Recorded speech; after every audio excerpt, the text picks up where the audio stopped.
Сәлем баршаңызға достар, сіздермен бүгін штрудел тағамының рецептімен бөлісетін боламын. Жасалу жолы өте оңай әрі дәмді тағамдардың бірі. Сіздер де жасап көріңіздер. Достар, менің каналыма тіркелмеген болсаңыздар тіркеліп, каналымның дамуына үлес қоса отырыңыздар. Ең алдымен қызып тұрған қазанымызға пиязымызды қуырып алатын боламыз. Оның үстіне етімізді салып, етімізді де жақсылап қуырып алатын боламыз. Достар, мұнда бізде сүрленген, яғни тұздалған етіміз кептірілген. Мен жақсылап жылы суыма жібітіп алдым алдын ала. Дәл осылай жасап жатырмын. Дәмі тіптен ерекше болып шығады, қыздар. Дәл осы етімізді жақсылап қуырып аламыз. Татымына қарай дәмдеуіштеріңізді салсаңыздар болады. Мұнда менде кішкене ролтың приправасы және қара бұрыш, оның үстіне қызыл бұрышымды да салып алдым. Татымына қарай әртүрлі дәмдеуіштеріңізді қоссаңыздар болады. Менде тұздалған ет болғандықтан тұзды қолданған жоқпын, қыздар. Осылай жақсылап қызарғанша қуыртып алыңыздар. Қуырып, оның үстіне 100 граммдай су құйып, жай отта, өте баяу отта 1 сағатқа етімді бұқтырып алдым. Яғни бізде етіміз таза жақсы пісу керек. Достар, осы етім бұқтырылып жатқан уақытта мен картошкаларымды, сәбізімді, татымына қарай болгар бұрышын қосып жүрдім. Сіздер қоспай қойсаңыздар да болады. Барлығында турап дайындап алдым. Достар, мен осы қатырылған арнайы дайын қамырмен жасайтын боламын. Дәл осы қамырдың рецебі менің YouTube каналымда бар. Қалай қатыру жолы және де қалай сақтау жолы барлығы да бар. Қарап шықсаңыздар болады.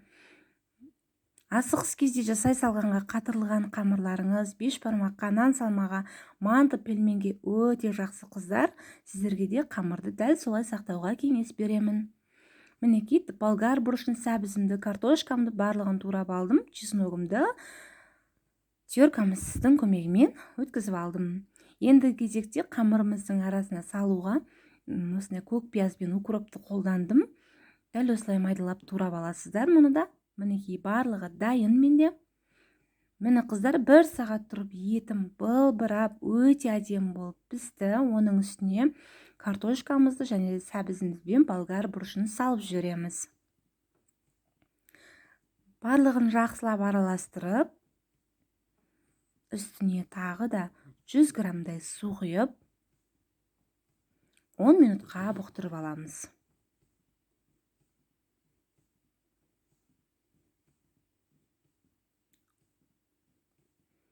Достар, мінекей, жаңағы қатырылған қамырымды қолданар алдында жарты сағат бұрын холодильниктен шығарып қойсаңыздар, дәл осылай керемет болып, свежий қамырларыңыз дайын болып тұрады. Мұнда менде суретте көрсетіліп тұрғандай морозилкаға осылай сақтап қоямын қамырларымды.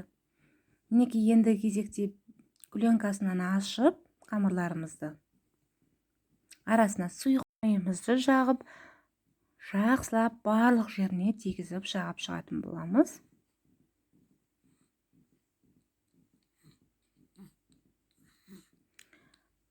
Мінекей, достар, барлық жеріне тегізіп аласыздар. Бір-біріне жабыспайды, қамыр өте керемет болып шығады, қыздар.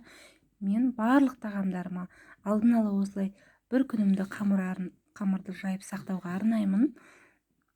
Барлық тағамдарымызға үйлете беретін керемет қамыр. Мінекей, енді кезекте теркамыздан өткізілген чесногымызды май жаққан қамырымыздың үстіне жағып шығамыз.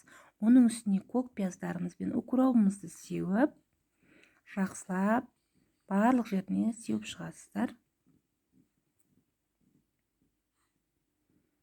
Мінекей, достар, рулет сияқты орап аласыздар. Мінекей, мен ортасынан бастап кестім. Барлығында осылай кесіп аласыздар. Керемет болып шығады. Осы қамырларымызды жаңағы 10 минут бұқтырылған картошкамыз бен сәбізіміздің үстінен салып шығамыз, орналастырып. Достар, менің каналыма тіркелуді, лайк, коммент, әрі жазып кетуді ұмытпаңыздар.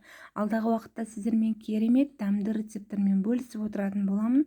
Мұнда мен Instagram парақшамда бар. Instagram парақшама да тіркелуді ұмытпаңыздар.